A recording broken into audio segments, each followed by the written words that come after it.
Thank you, Gene. I'm going to talk about the Affordable Care Act and employers, summarizing some recent research that Gene and Peter Graven, one of our graduate students, and I have been doing. As background, employer-sponsored insurance covers 59% of the non-elderly U.S. population.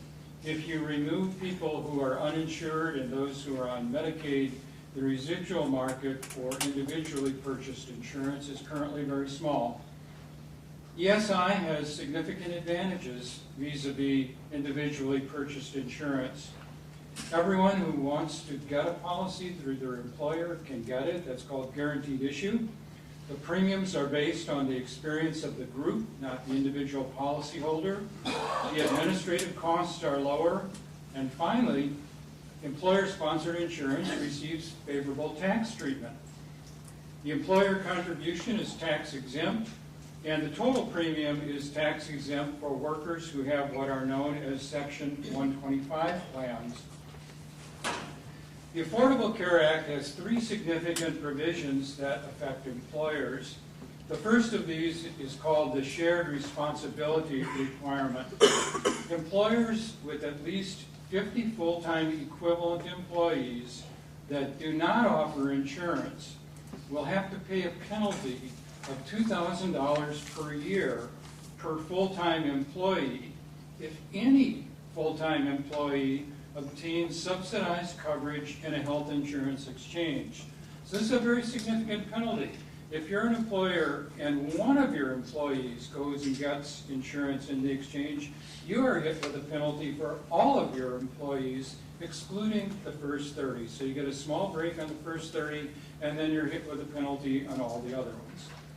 Employers that do offer ESI will face penalties for offering unaffordable coverage or covering less than what are called the minimum essential benefits. The third provision affects coverage for individuals as an alternative to ESI.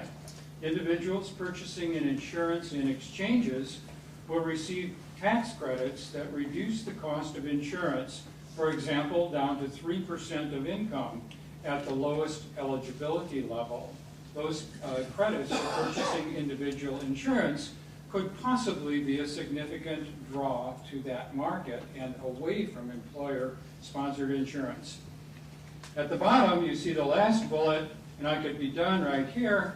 The recent Supreme Court decision did not change these provisions. It left them all intact. And so these provisions were in the Act, and they are effective going forward. Some of them have already been implemented, and others will be implemented as time goes on. The question is whether employers will drop insurance in response to the financial incentives of the Affordable Care Act. Many consulting organizations and some employers say that they are ready to drop insurance in 2014. But other experts scoff at that notion and point to the advantages of continuing to offer employer-sponsored policies. We're approaching this question in two steps. First of all, we're trying to quantify the net advantage to different types of private sector U.S. employers of offering health insurance and how that net advantage will change in 2014. Second, we're estimating a model of offering ESI, and we will simulate the effect of the Affordable Care Act. We have completed step one of this process. The net advantage of offering ESI has three pieces. First of all, there is the tax advantage, which was there before and continues to be there. So that's what you might call a permanent piece. It was there, it will continue to be there. The Affordable Care Act added the value of the penalty that the employer can avoid by offering ESI. That's a carrot instead of a stick, but it still increases the advantage of offering ESI, because if you don't offer ESI, you'll be hit with a penalty. Finally, we have to net out the value of the exchanges. So we add the ESI tax subsidy, the avoided penalty, and subtract the value of the exchanges. Previous studies have addressed this question, but they have done so with what are called simulated firms. I want to take just a second to explain this. They didn't have data on real firms, They had data from other sources, for example, surveys of employees. They knew that a firm in the northeast part of the United States employed 100 people. So they went to the survey of employees and they picked off an employee who said, I work for a firm in the northeast that employs 100 people. They grabbed together 100 such surveyed employees and they made up a simulated firm. Then they studied how that firm might behave. In contrast, we had data on real firms from the Medical Expenditure Panel Survey. I would add here that the Medical Expenditure Panel Survey is available only at Census Research Data Centers, probably explaining why we're the first people to use it. I'm going to jump straight to the results. Overall, for establishments that offer employer-sponsored insurance, the pink represents pre-ACA, the pink represents post, the blue represents pre, pink represents post. 80% of workers in firms that offer employer-sponsored insurance will continue to have a positive net advantage of offering it in 2014. However, you can see a significant drop in the net advantage for the firms that do not offer insurance now. Previously, the net advantage for all these firms was somewhat positive because of the potential tax subsidy. That's still there, but the other parts of the Affordable Care Act will reduce the net advantage for this group of workers. So if you have ESI now, there will not be a very significant change. But if you do not have ESI, the incentives will tilt strongly toward not offering.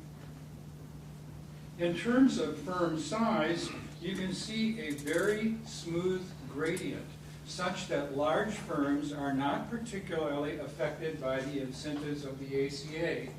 True, the large firms will experience a small drop in the incentive to offer insurance. But in contrast, small firms will experience a very large drop from $2,490 down to $990. Looking at the net advantage by wage distribution, you can see that high-wage firms will experience a small drop, not very significant, but low-wage firms will experience a large drop, such that on average, the net advantage to this group becomes negative.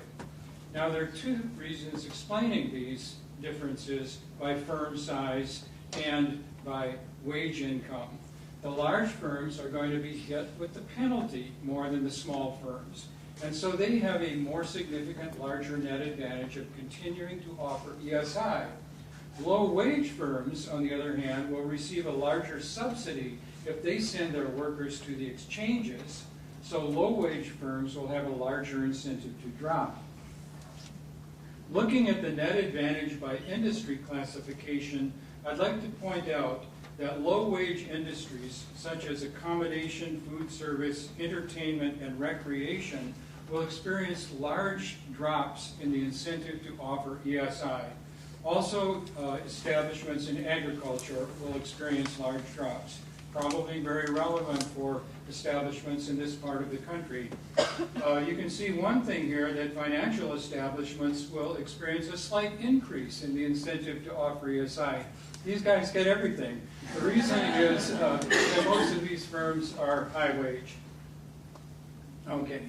The key takeaways from this presentation are that 80% of workers in establishments that currently offer ESI will continue to have a positive net advantage in 2014. However, large decreases in economic incentives to offer ESI will occur for workers in small establishments because of the exemption from the employer penalty, and workers in low-wage establishments because of the high value of the exchange subsidies. We will experience sharp decreases in the net advantage for workers in establishments that do not offer insurance.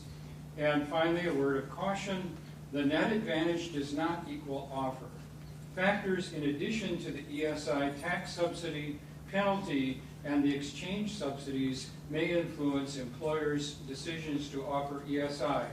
All of these incentives were in place before the Supreme Court handed down its decision. They were written into the Affordable Care Act in 2010, and they're being implemented now.